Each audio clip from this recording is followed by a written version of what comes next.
And I'd like to call on our first candidate, Sarah Godlewski. Sarah?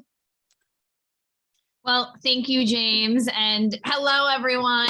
It is really great to be here with all of you. I'm actually in Western Wisconsin right now in La Crosse, and we're about to do an event called Brewskis with Godlewski. So we'll be cheering to all of you.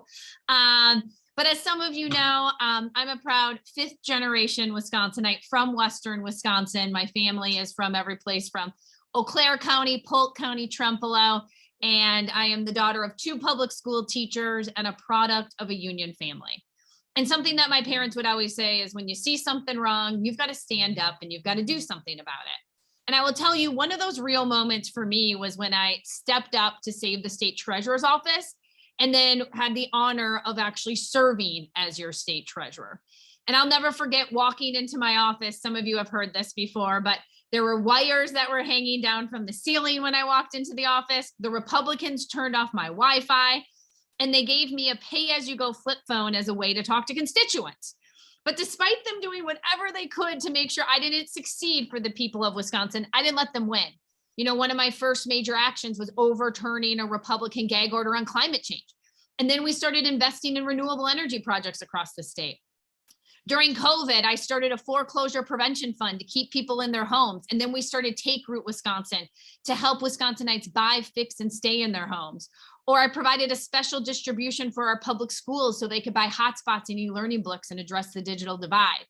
And while I was doing all of this work by being Wisconsin scrappy, I'll tell you, I'm watching Ron Johnson take a private plane and say Wisconsinites don't need any help.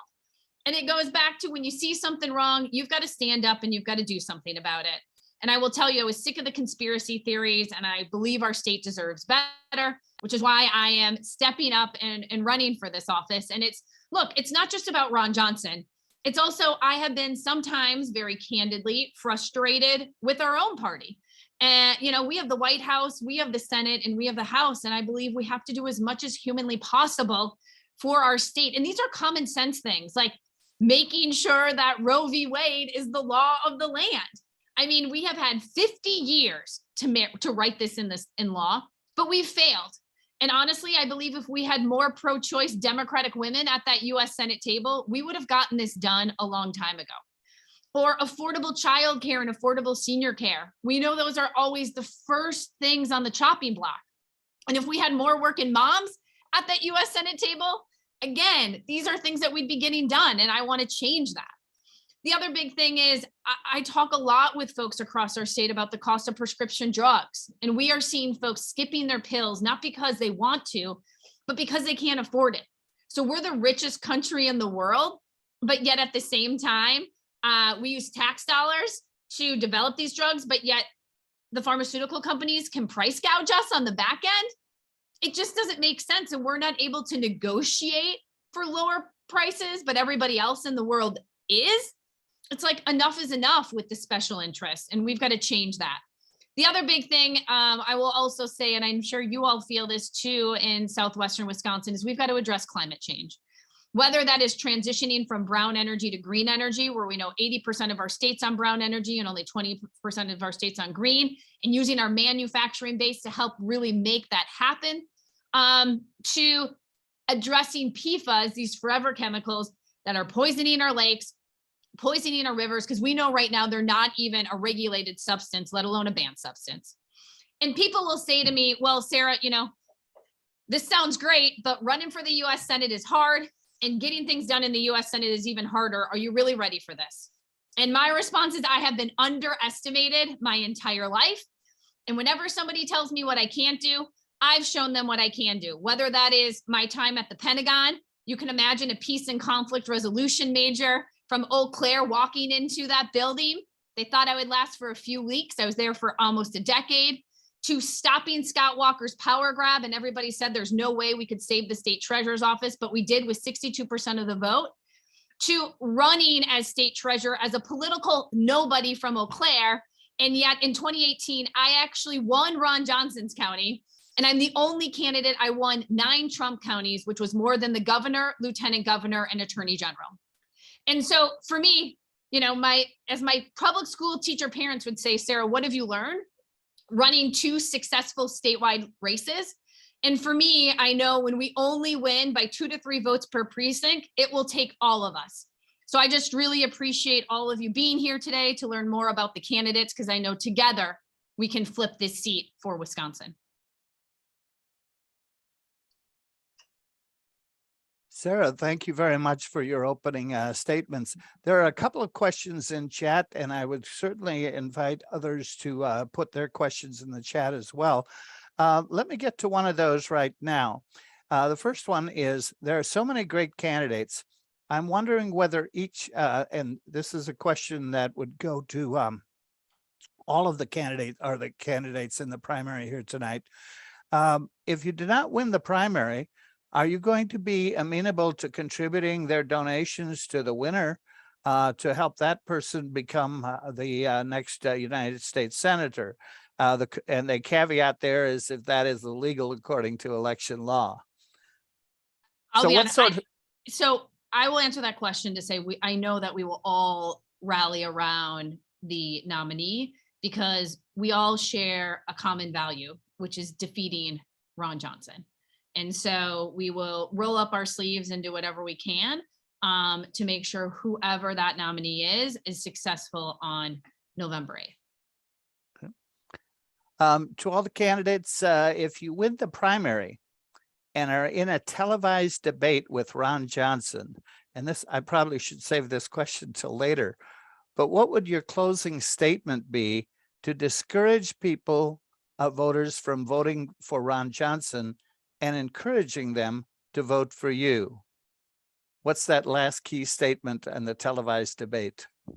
I mean, what I would talk about is, well, Ron Johnson was spending July 4th in Russia, or perpetuating junk science, like telling people to take hydroxychloroquine or ivermectin to cure COVID, to literally not voting for the bipartisan infrastructure bill, to not even voting for bipartisan gun safety legislation. I was actually working for the state of Wisconsin, whether that was expanding broadband and making sure our public schools actually address the digital divide, to making sure that we had addressed home ownership needs by creating an organization that helps Wisconsinites buy affordable homes, to literally my work in investing in over 300 infrastructure projects when literally Ron Johnson was saying, no, he's not going to do anything. And so to me, it's like, enough is enough. You know, Wisconsinites want someone who's actually going to step up and work for them, not someone who's going to ship 1,000 jobs to South Carolina. And we deserve better. And so to me, it's about who actually is going to deliver for the state of Wisconsin. And just like I've done as state treasurer, I will do that in the US Senate. Obviously, one of the key issues that is out there right now, and certainly people are paying a great amount of attention to, is dealing with issues of women's health. And how would you move forward on the women's health issue? And what role would you perform in the US Senate on that particular issue? Well, for starters, I will tell you, this is not a bandwagon issue for me. Now that Roe is overturned, I'm not just talking about it. I've been talking about it this entire campaign. And in fact, it's one of the reasons why I got in this race, is because I was sick of Congress and, quite frankly, sick of too many people treating this issue like it's some sort of afterthought. I mean, back in, the fall of 2021, I was talking about Roe might be overturned and 50% of our population could have fewer rights than they have today. We got to do something about it. And now this is our reality. It's no longer a hypothetical. And so for me, this issue is incredibly personal, and I will do everything I can to fight for a woman's right to choose. And that's why I've been not only very vocal when it comes to the filibuster and passing Tammy Baldwin's Women's Health Protection Act, which would codify Roe and make it the law of the land, but also urging President Biden to sign executive orders that can actually help people today, because we know the lawmaking process is going to take some time. It's why, for example, I was talking about ways that we can make contraceptives easier and protect that.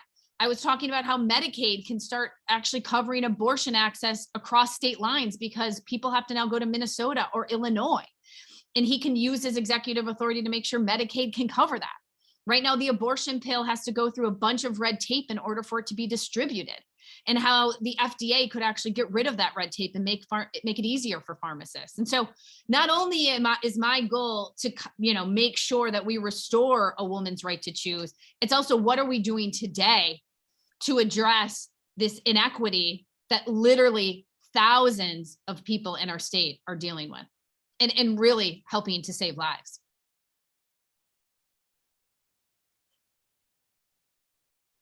Sorry, James, I think you're on mute. Sorry about that. Thank you. No worries. I make the most sense when I'm on mute. Yeah, another comment here. You mentioned getting things done with a Democratic majority.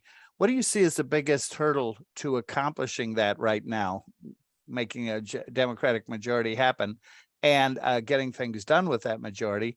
And what are you going to do, or what do you feel that you can do to help overcome that? So I think there's two things that we have to do.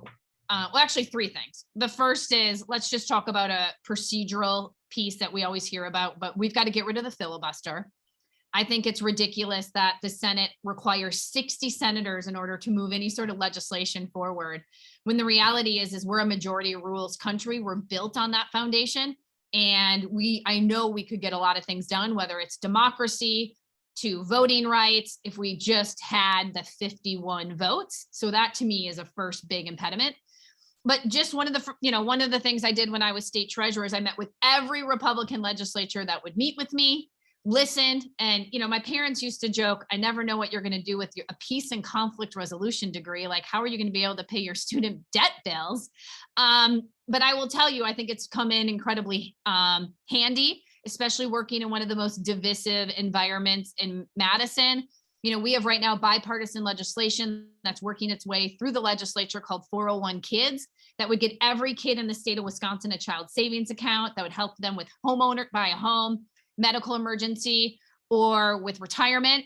And we would be the first state in the country to do that. I think the final thing, James, that's also really important to kind of hit on is, as somebody who spent almost a decade working for the Pentagon, I think one of the things that I've learned is it's not just about big pieces of legislation to get things done. It's also using current processes in order to do that. So one of the examples is, we know the military is one of the worst as far as purchasing of PFAS, these forever chemicals that are poisoning our lakes and poisoning our waterways. One of the things that we can do is not fund PFAS through the military budget. And that would be a huge way in actually reducing our PFAS usage, which has been crippling many communities across our state when it comes to our drinking water and like the toxins in our lakes and in our rivers.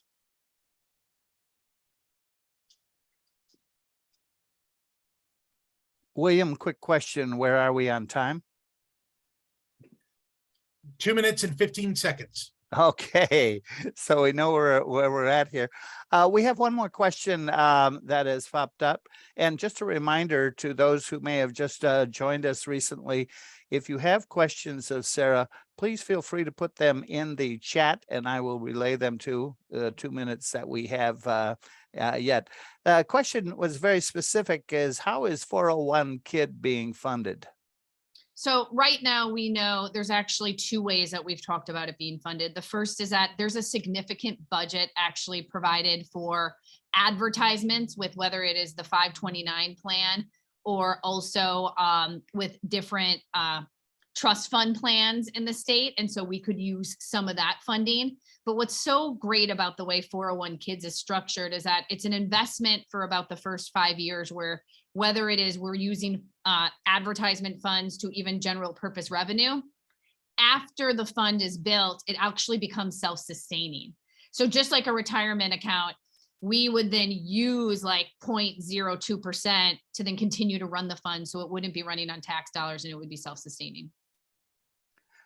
I have a question, since we're talking to an audience primarily made up of people in southwestern Wisconsin. When you look at, you've campaigned all over the state, you've been involved in several campaigns. Are there certain issues that are more important, or you hear more about when you're in the southwestern part of the state of Wisconsin. What are those issues, and what's your feeling about how you can best address those? So I would say that there are two issues, and look, like something that I know is really important. Well, there's three. I don't know how much time I have, James. I mean, something that I have spent a lot of time in southwestern Wisconsin in particular is, look, the dairy industry and farming and how critical agriculture is. And knowing that, something that I was shocked to find out is that we don't have a representative on the ag committee, and yet we are America's dairy land. And so to me, we know the farm bill is up in 2023, and the first request I would have is to serve on the ag committee. Also making sure that we then incentivize whether it's regenerative or sustainable farming, because those practices right now are not fully funded and being fully incentivized in the farm bill. The other big thing that I've talked a lot about in southwestern Wisconsin is actually mental health, and how access to mental health has been really challenging. And it's more reaction based instead of proactive. People were sharing stories about how they were having to send, whether it is a friend or child, to the ER rather than getting proactive support all along. And I think that's something that we need to change. And I want to be a mental health champion in the US Senate. And then the final piece is I do talk about climate change a lot. And I know I addressed that in my opening remarks. I'm happy to actually go into much more detail, but I know how important it is being in the driftless region and protecting. Thank you, Treasurer. That's time. Thank you.